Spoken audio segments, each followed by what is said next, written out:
how do you allocate your time today? Write it down. At the end of the day, 2 questions, reflective questions. One, of all the things that I did today, which one will tomorrow somebody else do better than me? Second question, if I would live more freely and more intentionally, what would I do tomorrow? Welcome to 20-Minute Leaders. Just sit back, relax, and learn from the leaders of today. It's a journey. Each one is different, unique, inspiring. Let's get started.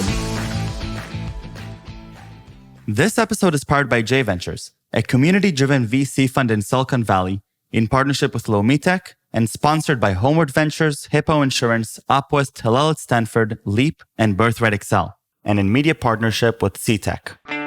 Welcome to 20-Minute Leaders. Today we're going to be talking about strategy and how CEOs can better equip themselves with skills to run their companies in a more agile and versatile way. Meet Simon Severino, business growth coach at Strategy Sprints GmbH. Simon Severino helps business owners in SaaS and services run their company more effectively, which results in sales that soar. Trusted by Google, Roche, Consilience Ventures, Amgen, and AbbVie. He created the Strategy Sprints method that doubles revenue in 90 days by getting owners out of their weeds. Simon is the CEO and founder of Strategy Sprints, a global team of certified Strategy Sprints coaches that help clients gain market share in weekly sprints, which results in fast execution. He is a TEDx speaker, contributor to Forbes and Entrepreneur magazine, and a member of the SVBS, Silicon Valley Blockchain Society. Simon Severino, welcome to 20-Minute Leaders all the way from Vienna, Austria. How are you? Hello, everybody. Excited to be here. I'm excited to talk to you about agility and about strategic sprints and talking about what it means to be an effective leader, especially in the age of online and in the age of revenue cycles, and when we're expected to just keep performing better and better, and it's not enough to just have a stable business model, but we actually have to prove how it can grow faster and faster, and this is where you come into the picture. So Simon, tell me a little bit about yourself, a little bit about your background, and then we'll dive into strategic sprints and talking about the actual work that you do today with companies and CEOs. Sure, I'm Simon Severino. I've done for the last 18 years only one thing, and that is helping executive teams with market growth, with really entering markets or expanding in markets. And the last years have been super exciting because we have 6 disruptive technologies coming together right now, like AI, like the blockchain, etc. And that's just happening at once and converging. And nobody really knows what's going on, but everybody wants to use the opportunity. And I work with the ones who say, all right, let's do this, let's sprint. I wanna be the first to have my supply chain on the blockchain. I wanna be the first to use these opportunities. And how can we be the disruptor? And for these people, I had to build something that is much more agile, that is much more like Lego than like Duplo, not like traditional consulting. It must be really quick. These people need something. So they are in Silicon Valley. I am in Vienna. Their coach is maybe in Shanghai. And so they need something that is like Jarvis, or that is like, Spider-Man has the guy in the chair. And anytime Spider-Man is in action, should I kick the left door or the right door? He asks his friends, like with this thing in his ear, and the friends goes, okay, give me a second. Take the left door, don't take the right door. This is what founders need and what teams that are building something on frontier really need. And this is what we have built. And it's the Strategy Sprints method, which just delivers on 3 strategies, simplifies everything with gamification, with a very simple dashboard, and you have one coach accessible all the time, 24/7, in cycles of 90 days. And yeah, that's what I'm up to. So obviously, leaders and CEOs have a variety of problems that they're dealing with that they need advice on, and I think we can pretty easily categorize them, and some of them are very domain specific, very specific to the niche that they're in, that requires a domain expert to understand them. But then there's the bunch of others that are a little bit higher level thinking about organizational behavior, about how to optimize for the growth of a company, considering all of the different factors that are not just about the domain specifics. And I'm assuming that that's also where you're at. But what are some examples of those types of problems that leaders are confronted with that you've gathered the expertise in solving? Like right now, for example, everybody is asking themselves, okay, since last week, Twitter is on the Lightning Network. What does this mean? Okay, for Twitter, it means more engagement. Okay. But what does this mean for me? If I'm in the fintech space, if I'm, for example, a SaaS builder in the fintech space, what does this really mean? Right. What will the Visa network do? It's basically nobody needs any legacy financial institution anymore. You can pay on Twitter right now $5 from Israel to Japan via Twitter because Jack Mallers has created the API on the Lightning Network. Now, this is happening right now. Nobody knows what this means next week, next month, next year, but everybody sees that it is disrupting. Right. If you are a founding team, you have no idea what exactly is going to happen next week, but you have to act. You have to decide and you have to create the opportunity. How do you create the opportunity? This is the process that we have built. And the process is basically when you don't know what's going on outside, how do you structure decision and action inside?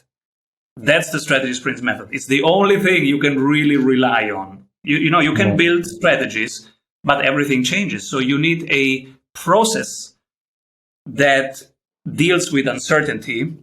And this process is really the only thing that you can 100% trust. It's the only 5% in your control. 95% is not in your control. How Facebook will react to Twitter is not in your control.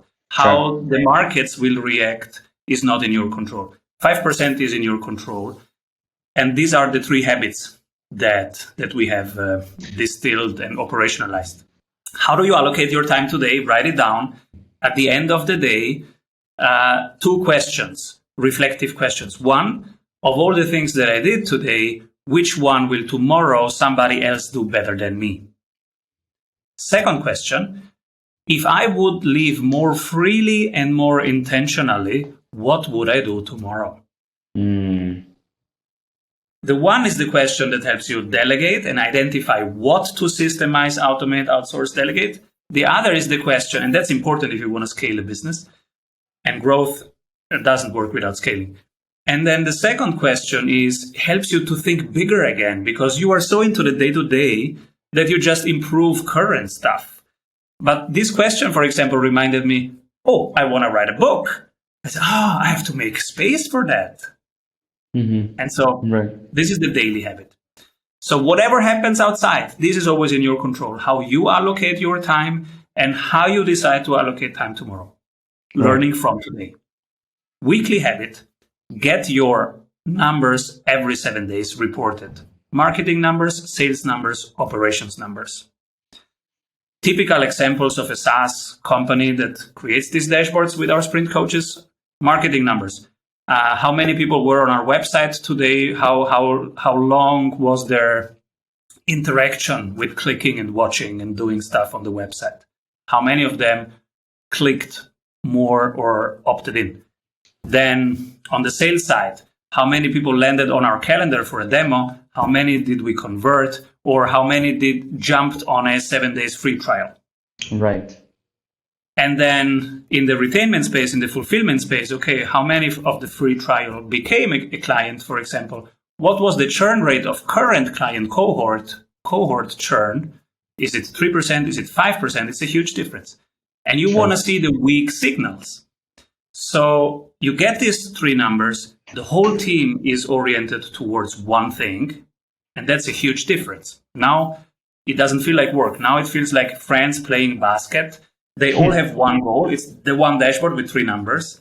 They all know what they should work on. They all can decide without asking any founder or anybody, because it's clear. If you can do this or that, well, do that one that moves this 3 number forward. Right. It's very clear. Everybody can decide. You have empowered the whole team. What is your role within this whole process?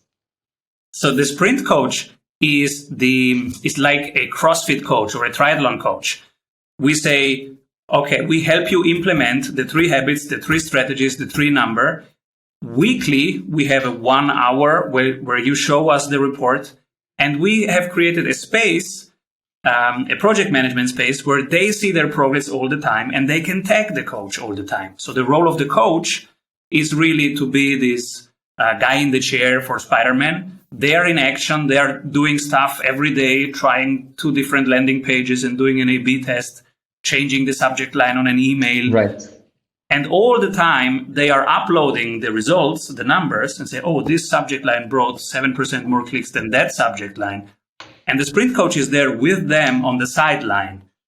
The coach is not part of the team, but he's very, very involved. He sees every spreadsheet, every number, every conversion rate.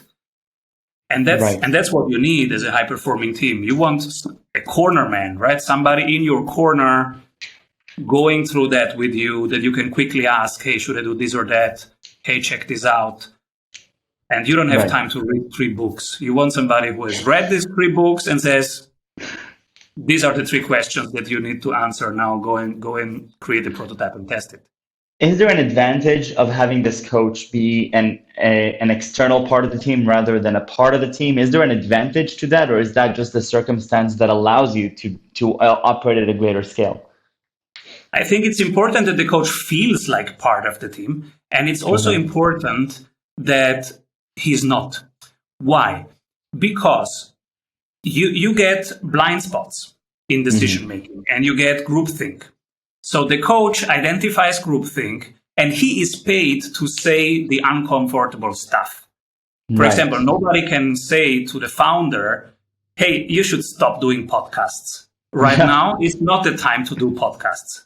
Get your MRR to 35K before you do any podcasts. Now you do sales. Nobody can say that to the founder usually. Imagine you are an employee and say that to the founder, right? Right. But that's exactly what the role of the coach is. He looks at the numbers.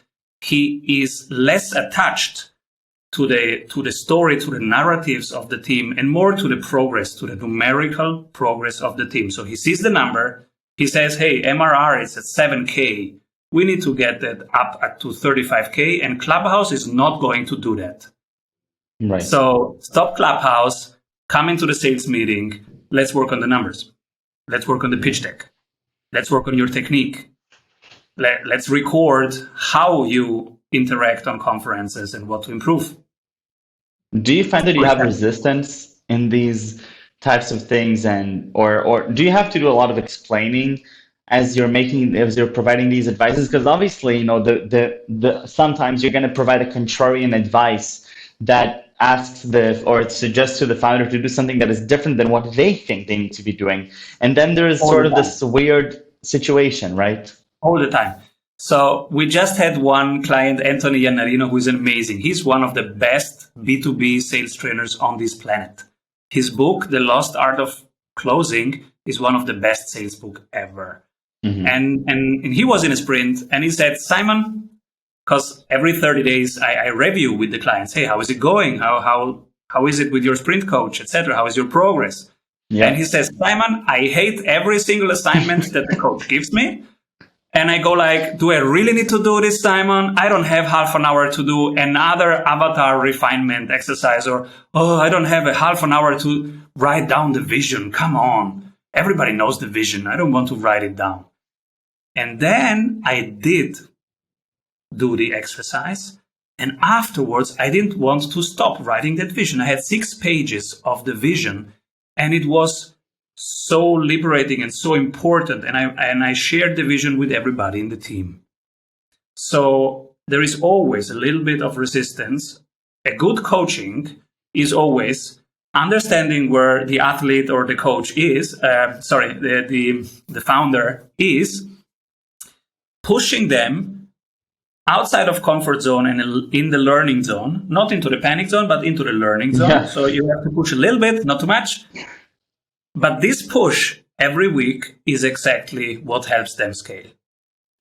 And then that will be uncomfortable. And this is why every Monday I coach every sprint coach. So every Monday we have the coach meeting all coaches from every country, from California, from New York, from Shanghai, we come together on Monday for 60 minutes and discuss every single client.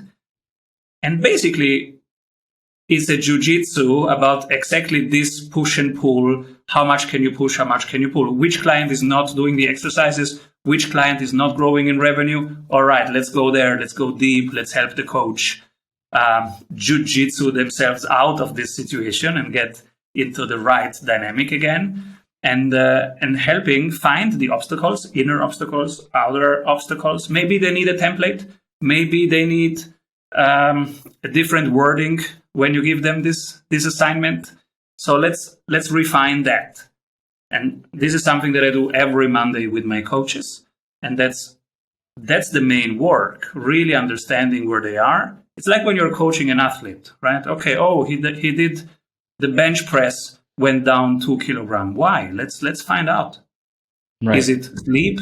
Is it the diet? What is it? Let's find out. Let's help him get back on track.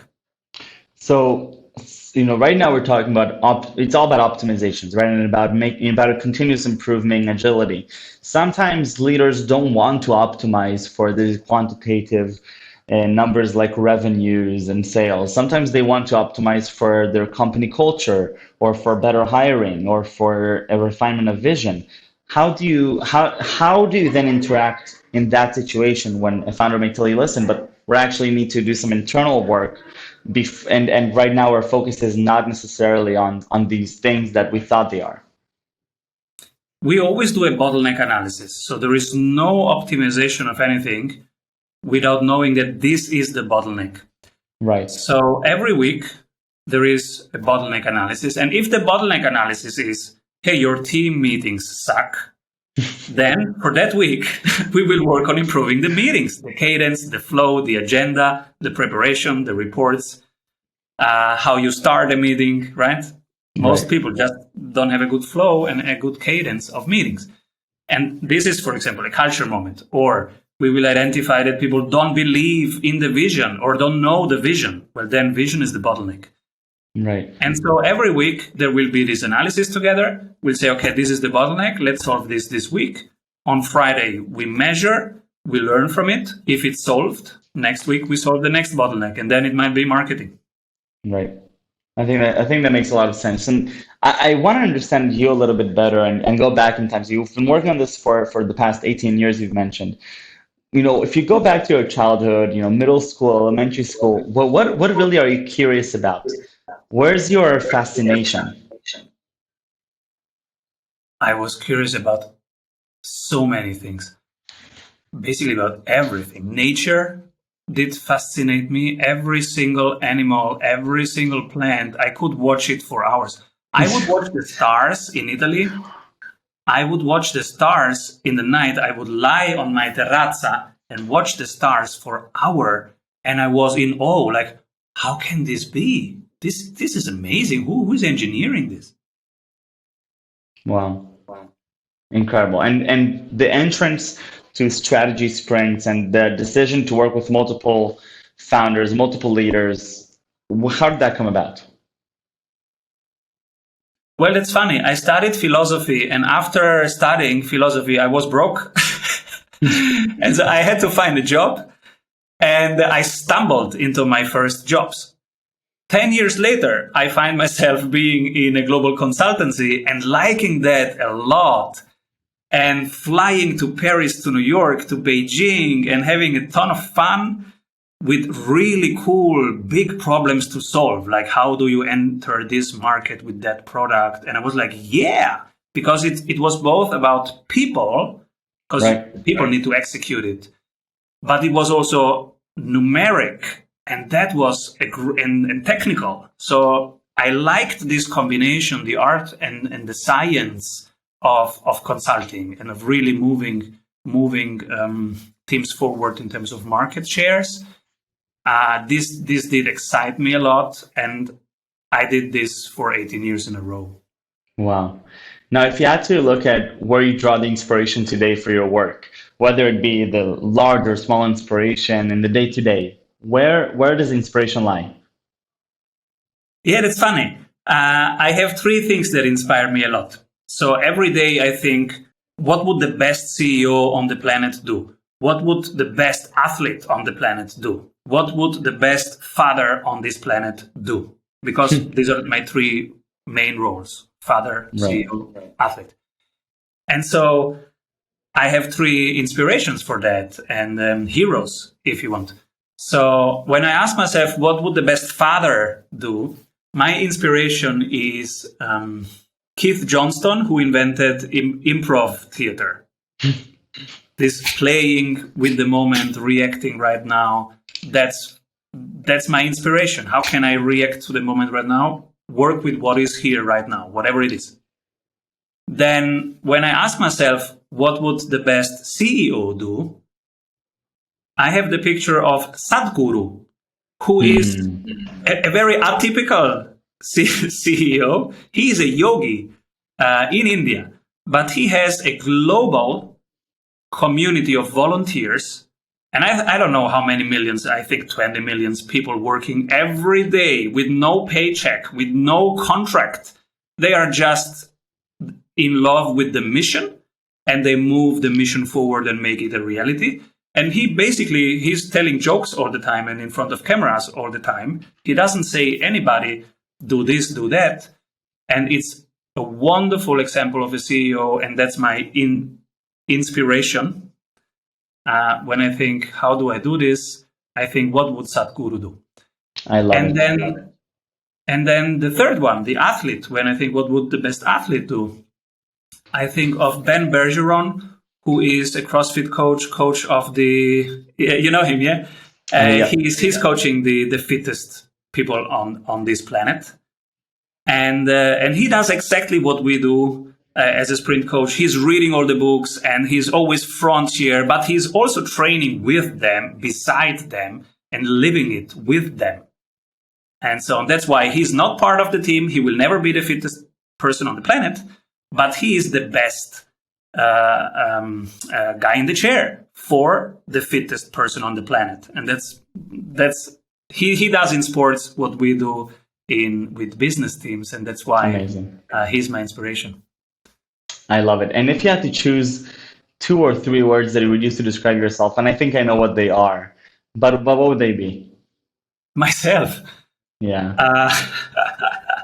Ridiculous, fast, and funny. I love it, and I will add the 3 words that I was that I would put my bet on: father, CEO, athlete. And I think that sums up nicely this conversation. So Simon, really, thank you very, very much for your time. This was wonderful, very, very inspiring, and I love your outlook on coaching and on agility and this idea of continuous improvement, but being very intentional about the improvement. So thank you very, very much, and stay safe and stay healthy. Thank you. Thank you, everybody. Keep rolling.